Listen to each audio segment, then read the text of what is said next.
Hello everyone. Today we will discuss about electric field intensity on equatorial line of electric dipole. तो first of all पहले हम किसके बारे में बात करेंगे? Equatorial line of electric dipole के लिए हम पहले बात करते हैं इलेक्ट्रिक डाइपोल. तो इलेक्ट्रिक डाइपोल क्या था हमारे पास? क्या लाइन बनाओगे इसमें? Consider an electric dipole consisting of two equal and opposite point charges minus q at point A and plus q at point B separated by small distance 2a with center at O and dipole moment P equal to Q into में 2a. We have to calculate electric field intensity at any point on the equatorial line. At any point on the equatorial line. तो वो हमने point क्या मान लिया? P. कल हमने बात की थी इक्वेटोरियल लाइन क्या होती थी हमारे पास? एक ऐसी लाइन जो किसमें से पास करेगी? Centre of an electric dipole and perpendicular to its dipole length. Perpendicular to its dipole length. तो ये वाली क्या है हमारे पास? Equatorial line. अब इस इक्वेटोरियल लाइन पर हमने कोई पॉइंट माना P और इस P पे हमने क्या देखना है? Electric field intensity. देखो कैसे फाइंड आउट करेंगे. और वेयर O से लेके जो P की डिस्टेंस है उसको हम क्या मान लेंगे? Small r.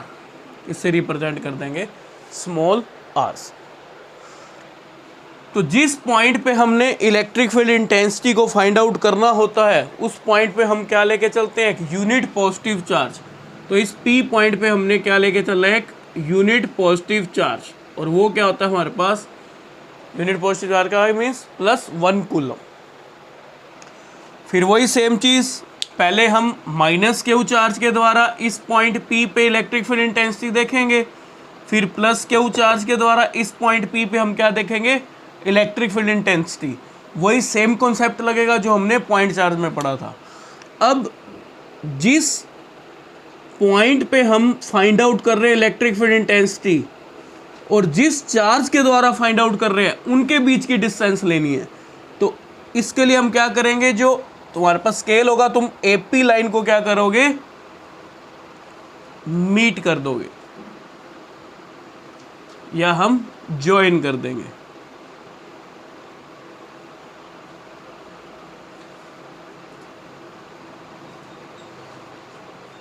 ये हमारे पास हो गया. यानी कि जो डिस्टेंस होगा वो हमारे पास क्या होगा? AP. अब इसके बाद हम क्या करते हैं?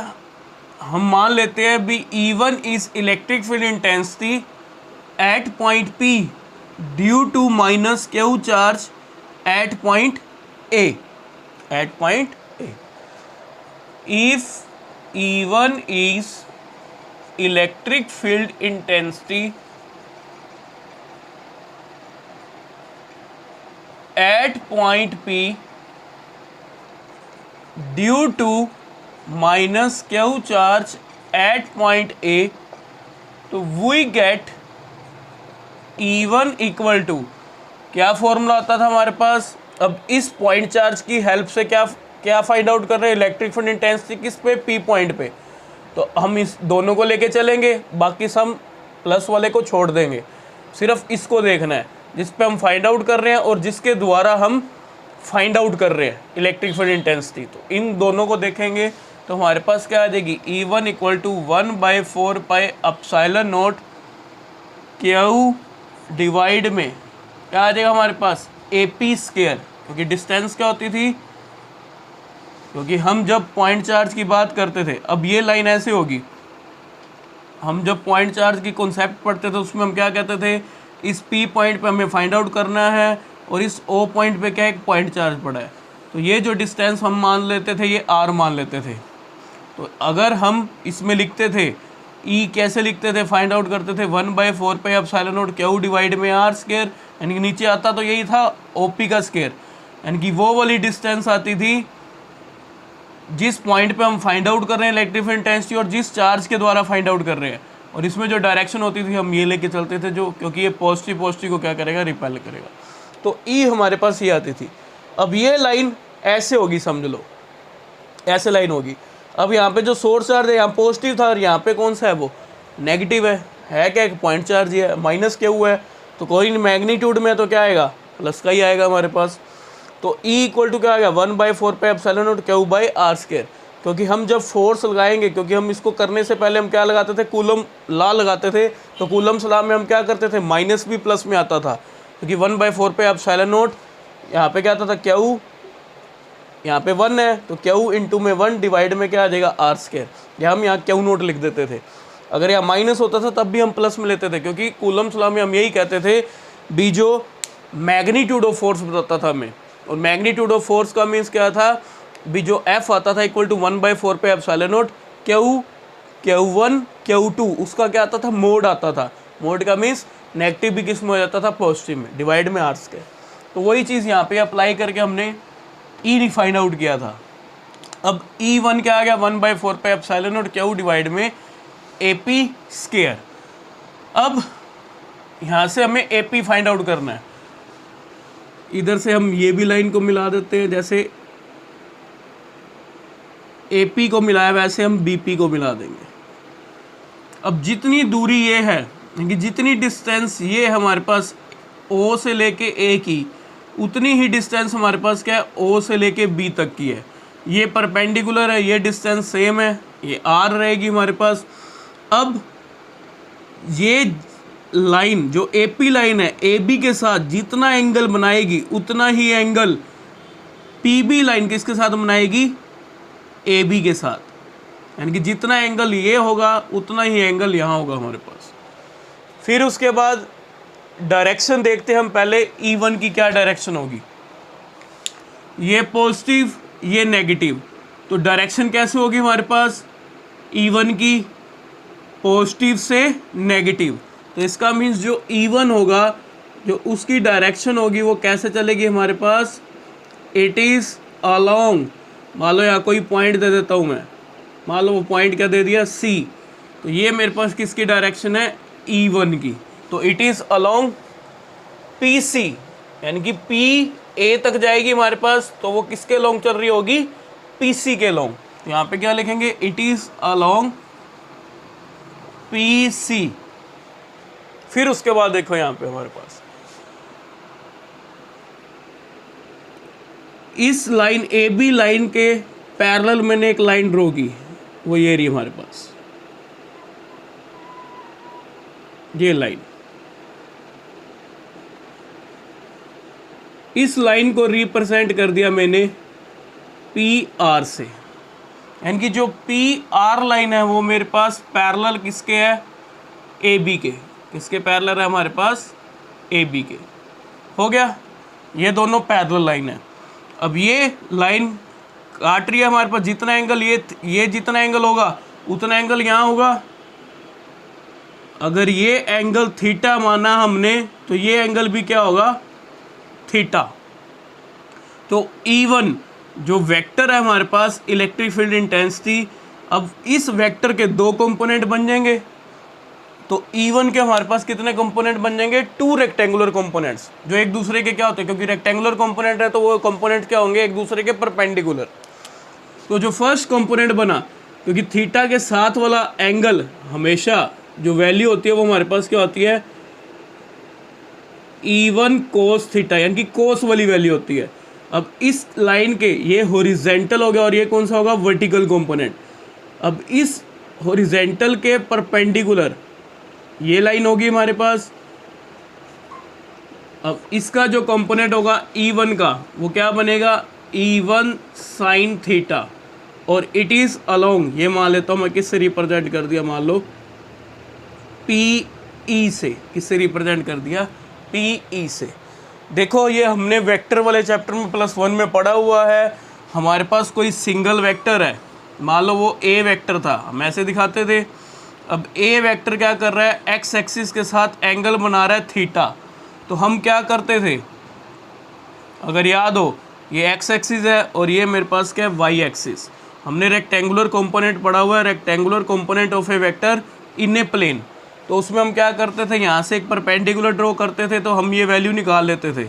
ये ओ पी मान लो, ये क्यू मान लो, P Q perpendicular on X axis, तो हम ओ क्यू निकालते थे। तो ओ क्यू क्या आता था, ए कोस थीटा, यहाँ से परपेंडिकुलर वाई एक्सिस पे गिरते थे, तो ये आता था हमारे पास ए साइन थीटा।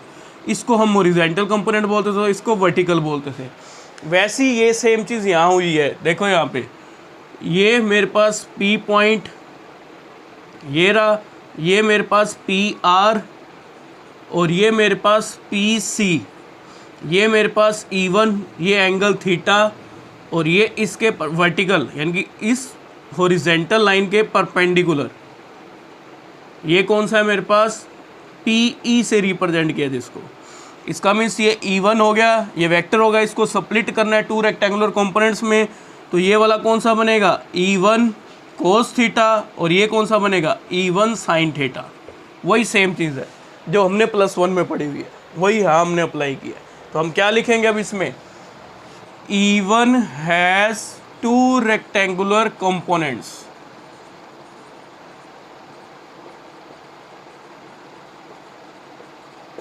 फर्स्ट कौन सा हमारे पास, E1 cos theta along P R parallel to BA। किसके पैरेलल है, BA के, क्योंकि इलेक्ट्रिक फील्ड का कंपोनेंट है, तो इसलिए हमने क्या लिखा, और ये जो डायरेक्शन होती है इलेक्ट्रिक फील्ड की वो कैसे चलती थी, पॉजिटिव से नेगेटिव, तो इसलिए हमने लिखा BA, ए भी नहीं लिखा, तो हमने क्या लिखा BA, क्योंकि पॉजिटिव से नेगेटिव। तो E1 cos theta along PR parallel to BA। Second क्या बना था हमारे पास, E1 sine theta along PE जो परपेंडिकुलर किसके है, परपेंडिकुलर टू BA। ये हमारे पास कंपोनेंट आ गए। फिर नेक्स्ट AP की वैल्यू फाइंड आउट करते हैं। तब ये मेरे पास यहाँ पाइथागोरस थ्योरम हम अप्लाई कर सकते हैं, क्योंकि ये परपेंडिकुलर 90 एंगल है, 90 डिग्री, ये थीटा है, तो हम क्या लगा सकते हैं, एक पाइथागोरस थ्योरम अप्लाई करके हम AP की वैल्यू को फाइंड आउट कर सकते हैं। तो यहाँ पे पाइथागोरस थ्योरम किस पे लगा रहे हैं हम, AOP, इस राइट एंगल ट्रायंगल में हम क्या अप्लाई कर रहे हैं, पाइथागोरस थ्योरम। तो क्या कहती है पाइथागोरस थ्योरम, AP का स्क्वायर किसके इक्वल हो जाएगा, AO का स्क्वायर प्लस OP का स्क्वायर। AP स्क्वायर हमें फाइंड आउट करना है, AO किसके इक्वल है, A के, तो A स्क्वायर प्लस OP क्या है माना था हमने, R, तो क्या आ जाएगा A square plus R square. तो यहाँ पे हम AP की वैल्यू, AP स्क्वायर की वैल्यू पुट कर देंगे, तो E1 की वैल्यू आ जाएगी। तो E1 क्या आ गया हमारे पास, 1/4 pi epsilon not Q divide में R square plus A square आ गया हमारे पास। ये आ गया हमारे पास E1। इसको मान लेंगे इक्वेशन 1। नेक्स्ट अब हम फाइंड आउट करेंगे, देखो पहले हमने अभी -Q चार्ज की हेल्प से electric field intensity find out की किस पे, P पॉइंट पे। अब +Q चार्ज की हेल्प से इलेक्ट्रिक फील्ड इंटेंसिटी किस पे देखेंगे, P पॉइंट पे, यानी कि यूनिट पॉजिटिव चार्ज पे। तो इसमें देखो यही सेम चीज़ करनी है। यहाँ पे क्या लिखा हुआ था, if E1 is at P due to -Q charge, ऐसा लिखा हुआ था। अब देखो मैं इसी में इसको अप्लाई कर देता हूँ। अब मैं कह दूंगा E1 की जगह कर दूंगा E2। If E2 is electric field intensity at point P due to +Q, किसके कर देंगे, +Q एट पॉइंट किस पे है वो, B पे, तो वी गेट। तो अब देखो यहाँ पे क्या आ जाएगा हमारे पास, यहीं से करें, इसी के अकॉर्डिंग चलते हैं। जैसे E1 निकाला, E1 की जगह क्या आ जाएगा, E2 equal to 1/4 pi epsilon not Q, क्योंकि अब इसकी बात चल रही है, इस पॉइंट पे हम फाइंड आउट कर रहे हैं इस चार्ज की हेल्प से। तो अब वो डिस्टेंस क्या बन जाएगी, इन दोनों के बीच की डिस्टेंस क्या है, BP। तो हमारे पास क्या आ जाएगा, AP की जगह क्या आ जाएगा, BP स्क्वायर। यही हो जाएगा हमारे पास। फिर इट इज़ अलोंग, अब इसकी डायरेक्शन देखेंगे E2 की किस तरफ होगी। ये पॉजिटिव, ये पॉजिटिव, पॉजिटिव पॉजिटिव को क्या करेगा, रिपेल करेगा। रिपेल करेगा तो इसी लाइन को हमने आगे की ओर बढ़ाना है। ये हमेशा याद रखना, जो डिस्टेंस वाली लाइन है उसी को हम आगे की तरफ बढ़ाएंगे। तो ये मेरे पास जो डायरेक्शन बन जाएगी ये किसकी बन जाएगी, E2 की। तो it is represented by PD।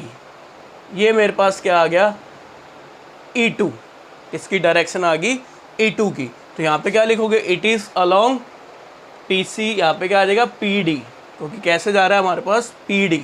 फिर उसके बाद देखो ये लाइन इसके पैरेलल है। अब इसी लाइन को मैंने आगे की तरफ बढ़ाया हुआ है, ये वाली लाइन को।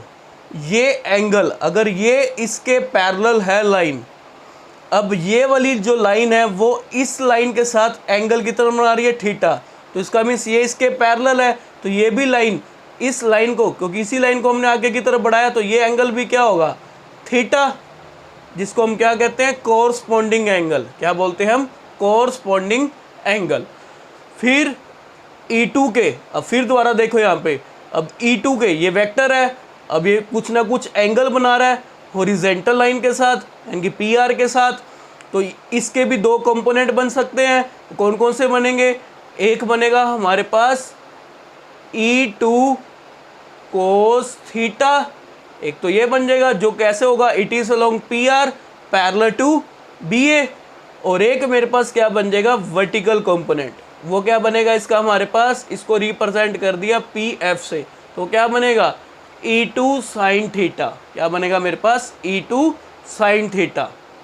तो अब देखो इसको रिप्रेजेंट करते हैं, कैसे लिखेंगे, यहाँ पे वही लाइन जैसे E1 वाली लिखी, यहाँ पे क्या बन जाएगा E2।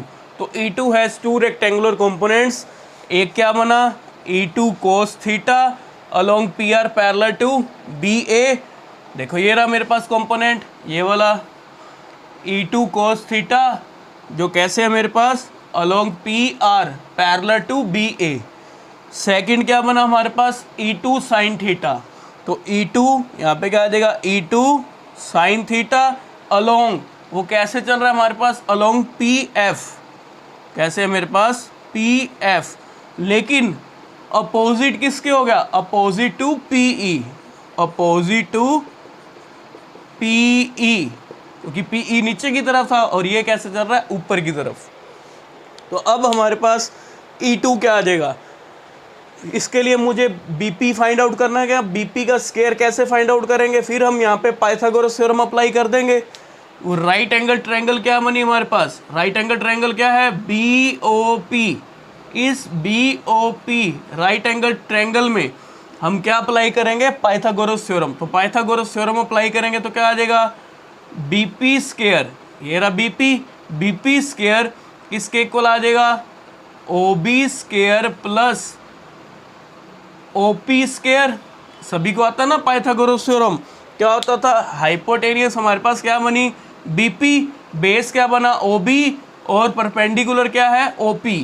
तो वही हमने अप्लाई किया है, hypotenuse square equal to base square plus perpendicular का स्क्वायर। BP स्क्वायर इसको फाइंड आउट करना है, OB क्या है A, तो A स्क्वायर प्लस OP क्या है हमारे पास R, तो R स्क्वायर। तो देखो ये सेम ही आ गया, जो हमारे पास AP था, AP का स्क्वायर था, वही हमारे पास सेम इसमें भी क्या आएगा, BP का स्क्वायर।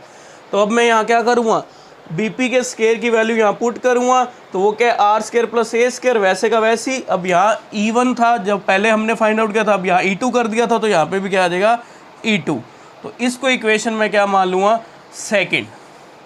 फर्स्ट इक्वेशन क्या निकली थी, ध्यान रखना, E1 क्या आया था, 1/4 pi epsilon not Q divide में R square plus A square. देखो दोनों वैल्यूज़ क्या आई हैं, सेम आई हैं। E1 किसके इक्वल हो गया, E2 के। यहाँ से हमें क्या पता चला, इक्वेशन फर्स्ट और सेकंड से हमें पता चला जो E1 है वो किसके इक्वल हो गया, E2 के। अगर E1 इक्वल टू E2 है तो यहाँ पे देखो हमारे पास क्या आ जाएगा, E2 की जगह मैं यहाँ पे E1 लिख सकता हूँ, या E1 की जगह मैं E2 कर सकता हूँ, वो तुम्हारी मर्जी है, जो मर्जी कर लो।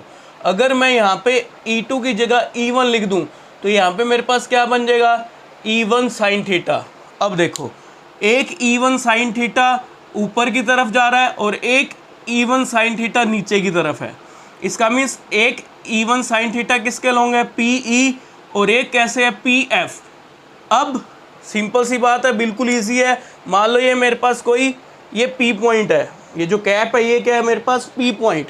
अब मैं इसको सोल्व करूँगा तो सिंपल सी बात है, कोई ना कोई वैल्यूज़ ही आएंगी। अब यहाँ पे भी 5 न्यूटन पर कूलम इलेक्ट्रिक फील्ड इंटेंसिटी लग रही है और यहाँ पे भी कितनी लग रही है, 5 न्यूटन पर कूलम। ऊपर भी 5 न्यूटन पर कूलम, नीचे भी 5 न्यूटन पर कूलम। तो अब इस कैप पे अगर नेट निकालूंगा तो उसको मैं सब्ट्रैक्ट करूंगा, क्योंकि एक डायरेक्शन पॉजिटिव हुआ साइन कन्वेंशन के अकॉर्डिंग और एक क्या होगी, नेगेटिव। ऊपर वाली पॉजिटिव होगी और नीचे वाली नेगेटिव। तो 5 में से 5 क्या कितना आ जाएगा, 0। इसका मीन्स ये कंपोनेंट क्या हो जाएंगे, कैंसिल आउट हो जाएंगे, जो वर्टिकल कंपोनेंट है। लेकिन अब इन कंपोनेंट्स की बात करता हूँ। यहाँ मानता हूँ यहाँ कितनी लग रही है, 10 न्यूटन पर कूलम, यानी कि E1 कोस थीटा कितना है, 10 न्यूटन पर कूलम। अब E1 इक्वल टू E2 है तो यहाँ पे भी E1 लिख सकता हूँ। तो यहाँ पे क्या आएगा, ये भी 10 न्यूटन पर कूलम। तो अब दोनों की डायरेक्शन देखो सेम है तो 10 + 10 करेंगे तो कितना बन जाएगा, 20 न्यूटन पर कूलम। इसका मीन्स ये चीज़ इधर जाएगी तो हमें पता चल जाएगा नेट इलेक्ट्रिक फील्ड इंटेंसिटी क्या होगी और किसके अलोंग है। तो यही चीज़ हम यहाँ पे अप्लाई कर रहे हैं और यही चीज़ हमें यहाँ फाइंड आउट करना है भी नेट इलेक्ट्रिक फील्ड इंटेंसिटी क्या है। तो यहाँ से हमें क्या पता चला, जो वर्टिकल कंपोनेंट है वो एक दूसरे को क्या कर रहे हैं, कैंसल कर रहे हैं, और जो हॉरिजॉन्टल कंपोनेंट है वो क्या हो जाएंगे, ऐड अप। वर्टिकल क्या हो जाएंगे, कैंसल आउट हो जाएंगे। तो हम क्या लिखेंगे, E1 इक्वल टू E2 हो गया, जिसके कारण हम क्या लिख सकते हैं, E1 sine theta along PE and E2 sign theta along PF cancel out. क्या हो जाएंगे हमारे पास, कैंसिल हो जाएंगे। बस अब जो हमारे पास कंपोनेंट रह गए वो कौन से रह गए, हॉरिजॉन्टल कंपोनेंट रह गए। अब ये हॉरिजॉन्टल कंपोनेंट हमें क्या बताएंगे, रिजल्टेंट इलेक्ट्रिक फील्ड इंटेंसिटी। तो resultant electric field intensity that is, उसको हम किससे रिप्रेजेंट कर देंगे, E से। At point P is E equal to क्या आ जाएगी हमारे पास, E1 कोस थीटा प्लस क्या आ जाएगा मेरे पास, दोनों को ऐड कर देंगे, E2 कोस थीटा। और हमें पता है जो E1 है वो किसके इक्वल है, E2 के, यानी कि E2 की जगह मैं E1 लिख सकता हूँ। तो मेरे पास E कितना आ जाएगा, E1 cos theta plus E1 cos theta. E2 की जगह E1 कर दिया तो हमारे पास कितना आ गया, 2E1 कोस थीटा। तो ये मेरे पास क्या आ गई, नेट इलेक्ट्रिक फील्ड इंटेंसिटी आ गई at point P due to electric dipole. और वो जो पॉइंट P है वो कहाँ पे है, इक्वेटोरियल लाइन पे। अब इसको हमने सोल्व करना है, यानी कि ये वैल्यू फाइंड आउट करनी है। E1 की वैल्यू हमें पता है, वो यहाँ पुट कर देंगे। और इस ट्रायंगल में से कोई भी ट्रायंगल AOP या BOP में से हम कोस थीटा की वैल्यू फाइंड आउट करेंगे। तो देखो अब हमारे पास क्या आ जाएगा, E1 की जो वैल्यू है याद रखना क्या थी, 1/4 पाए एप्सिलॉन नॉट। तो E इक्वल टू क्या आ गया हमारे पास, इसको हम ER से दिखा देते हैं ताकि याद रह जाएगा, कन्फ्यूज नहीं हो गया। यहाँ पे भी E पॉइंट दिखाया हुआ है। तो ER का मीन्स ये रिजल्टेंट इलेक्ट्रिक फील्ड इंटेंसिटी है। तो हमारे पास देखो क्या आ गया, 2E1, E1 कितना है, 1/4 pi epsilon not Q divide में R² plus A²। Cos theta में फाइंड आउट करना है।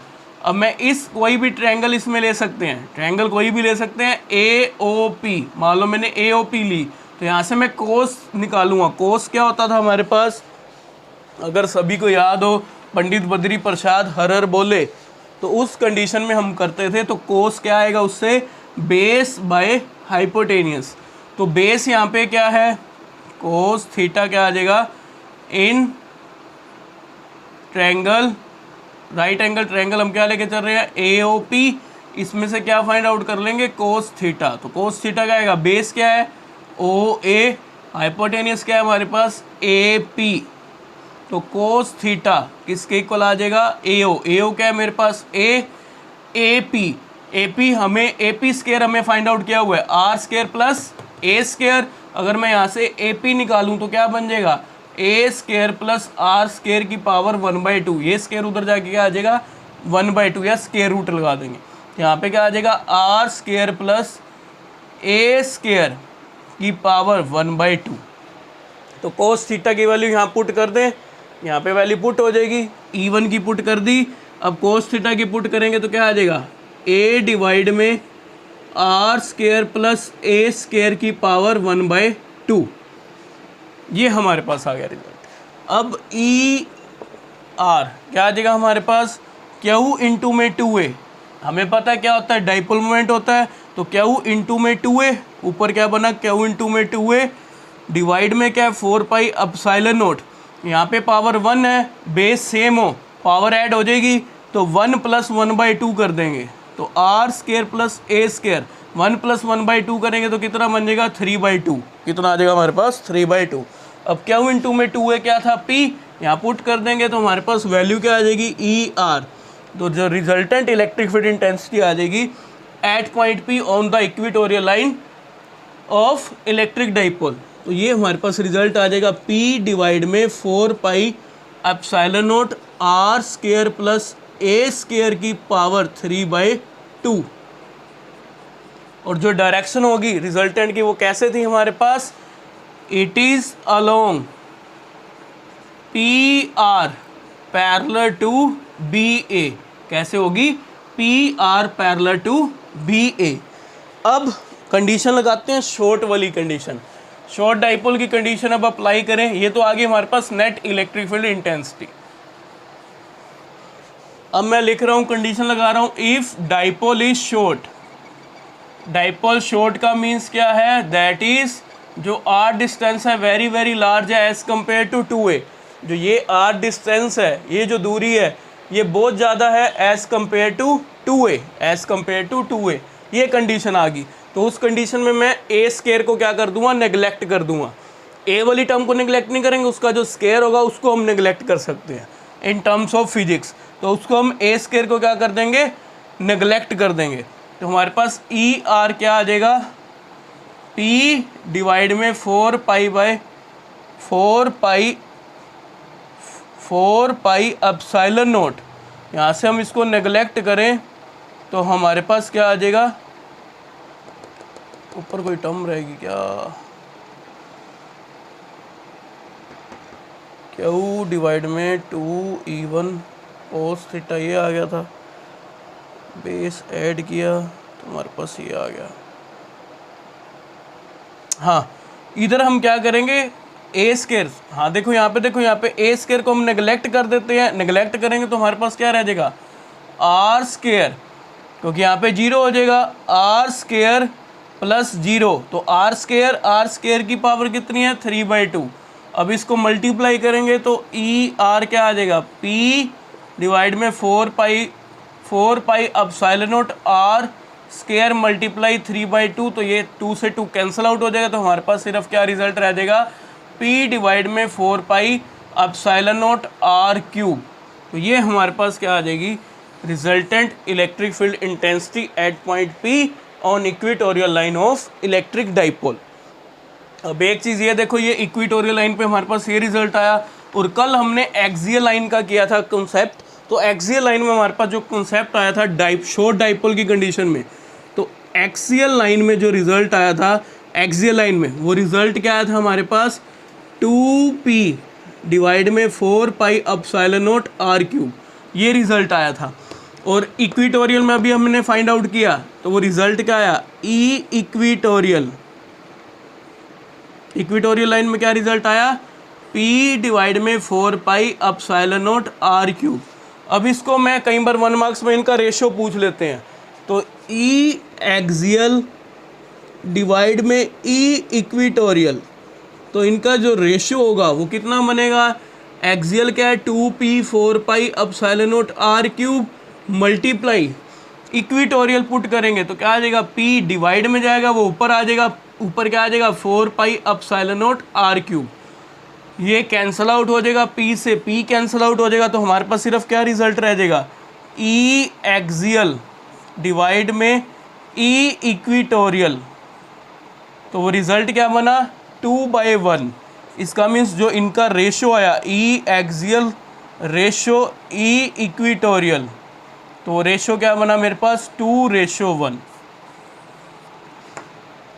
तो ये चीज़ ध्यान रखना भी, जो हमारे पास एक्सियल वाला रिजल्ट आया था वो इक्विटोरियल वाले रिजल्ट से 2 टाइम्स क्या होगा, यानी कि उसका ट्वाइस होगा, ज़्यादा होगा। I hope you will understand. Thank you, have a nice day.